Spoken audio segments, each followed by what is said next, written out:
Today, I want to discuss and explain some important negotiating techniques that you can use when you're looking to buy in today's market.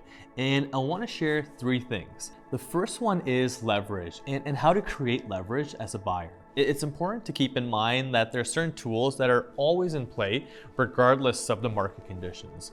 And one of the most important tools to consider is the irrevocable date and time. This is the time that your offer is valid until, and it's very important to use this as a tool. You don't want to set an extremely short or extremely long irrevocable unless there's a specific signed instruction from the sellers. And also, it's very important to notice how the sellers and their agent are acting as the irrevocable time approaches. For example, I was helping my buyers buy a home recently, and after some back and forth, buyers wanted to offer 2.875 with an irrevocable time of 9 p.m. The offer was much lower than the seller's expectations, and as we were getting closer to 9 p.m., the agent asked again and again if we would increase our offer, and I told them no. And then they called back and said specifically they were asking would they come up to 2.925. Now, because we were approaching the 9 p.m. irrevocable time, if the sellers don't accept by then our offer is null and void. And because she was asking me to come up, instead of signing back herself, I was confident we could make a deal happen at 2.875. So I explained everything to the buyers and we stayed firm at that number. And before 9 p.m., the seller's agent said she was sending us an accepted offer. The second is something that I hear so often from buyers, and that's that they want to wait until the seller does a price reduction before they think about putting an offer in. Now, I can totally understand the thought process here, but it won't always get the best results if you're a buyer.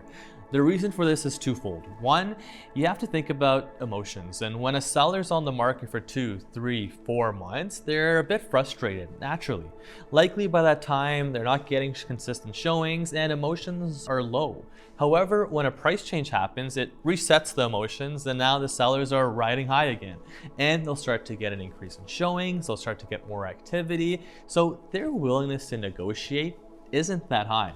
And also when a price change happens, the seller is now telling everyone else they've lowered their price. So people that had seen it before, people that were keeping an eye on it, people that may have been waiting as well, will jump towards that home, and it starts to create more of a buzz around that property. But it also creates more of a challenge to negotiate the price further down if you're a buyer. And lastly, what I want to share and discuss was regarding low offers. And it's something we're starting to see more and more of now. And it's funny because a lot of sellers will say, well, if that buyer is interested, why don't they just put in a low offer? Now, you want to do your research before putting in a lower offer. You want to look, is the home vacant? Are they living overseas? Do they need the money? Have they bought something else? There's so many reasons. And as a realtor, you do your research and due diligence ahead of time. Now, with a lower offer, it's really important that as an agent, you do one thing, and that's being courteous, being respectful, and being polite with the sellers and their agent. You're already coming in with an offer that can possibly upset them, so you don't want to close the door on yourself before you even begin. This is also one of those times where you don't want to set a quick irrevocable with your offer, because then what you're doing is you're pressuring the seller, and you don't want to do that when you're coming in with an offer that's much lower than their expectations. It'll kill future negotiations. And in this market, you never know. Maybe a lower offer comes together, maybe it doesn't. But in case it doesn't, and a week goes by, a month goes by, and the home hasn't sold, guess who the seller's first call will be to? And again, as long as you're courteous, you're respectful, you're polite, chances are they'll approach you and say, yeah, we're coming down on our price. Can you come up a little bit? And we can make the deal happen right here. So these are just a few of many tools and techniques used to negotiate a good deal as a buyer.